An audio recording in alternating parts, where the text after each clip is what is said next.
রাজধানীতে ডাকাত আতঙ্ক। উত্তরা, মোহাম্মদপুর, মিরপুর সহ নানা জায়গা থেকে এই খবর পাওয়া যাচ্ছে। এ নিয়ে রাতভর আতঙ্ক ছিল নগরবাসীর মধ্যে। শিগগিরই পুলিশ কাজে না ফিরলে পরিস্থিতির অবনতির আশঙ্কাও করছেন অনেকেই।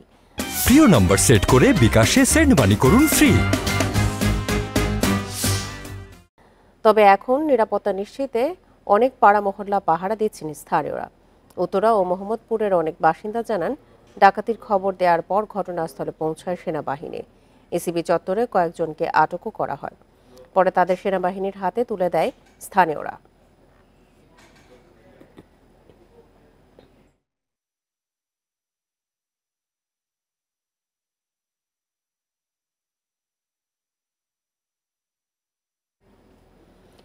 এ নিয়ে আরো জানাতে বার্তাকক্ষ থেকে যোগ দিচ্ছেন সহকর্মী বুদ্ধদেব কুণ্ডু। বুদ্ধদেব, রাতভর আতঙ্কে কাটছে নগরবাসীর।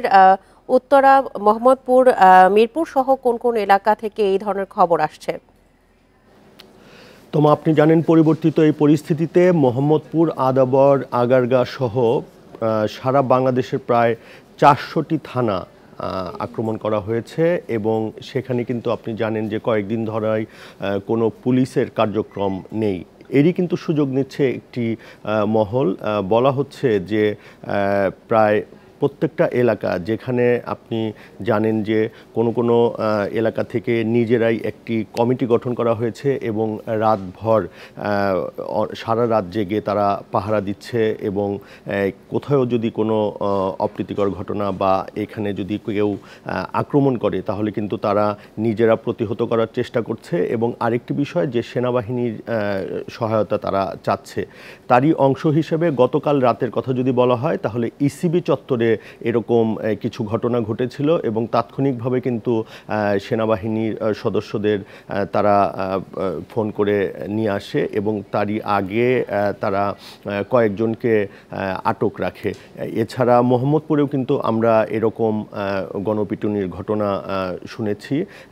প্রত্যক্ষদর্শী যারা ছিলেন তাদের সঙ্গে কথা বলে আমরা যেমনটি জানতে পেরেছি যে রাত 12টার কিছু পর একটি সংঘবদ্ধ দল লুটপাটের উদ্দেশ্যে আসলে আসে এবং তারপরে কিন্তু মসজিদে মাইকিং করে অনেকে একসঙ্গে হয় এবং তাদেরকে ধরে ফেলে এবং একই সাথে সেনাবাহিনীর সদস্যদের খবর দেওয়া হয় এবং তাদের হাতে কিন্তু তুলে দেওয়া হয়।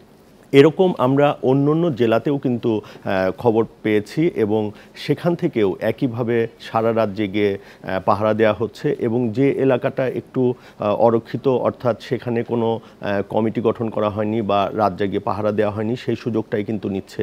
এবং আমরা কয়েকজন প্রত্যক্ষদর্শীর সাথে কথা বলেছি যে এটা আসলে কেন হচ্ছে। তারাও কিন্তু একই কথা বলছে, যেহেতু পুলিশি কোনো কার্যক্রম নেই এবং সেক্ষেত্রে যে এলাকাগুলোতে কমিটিগুলো আছে সে এলাকা তেমনটি হচ্ছে না এবং তারা কিন্তু বিভিন্ন জায়গায় যেটা অরক্ষিত আছে। এখানে এই সুযোগে আরেকটি জিনিস বলে রাখি যে সংখ্যালঘুদের বাড়িঘর বা যেখানে একটু গোডাউন বা এই টাইপের যে জায়গাগুলো আছে সেখানেও কিন্তু আমরা যেমন পূর্ব রাজাবাজারের এরকম একটি ঘটনা গতকালকে ঘটেছে। একটি গোডাউন হামলা করা হয়েছে এবং সেখান থেকে তালা ভেঙে জিনিসপত্র লুট করে নিয়ে যাওয়ার সময় তাদেরকেও কিন্তু এলাকাবাসী ধাওয়া করে এবং তারা সেগুলো রেখে চলে যায়।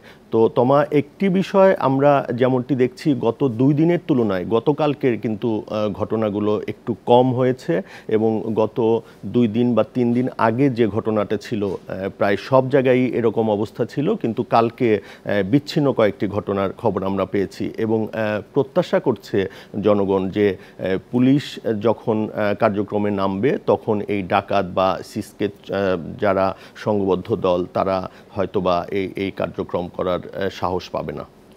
আশা করি পুলিশ বাহিনীও দ্রুতই কাজে ফিরবে এবং এই সমস্যার সমাধান হবে। বার্তাকক্ষ থেকে সবশেষ তথ্য নিয়ে জানাচ্ছিলেন আমাদের সহকর্মী বুদ্ধদেব কুণ্ডু।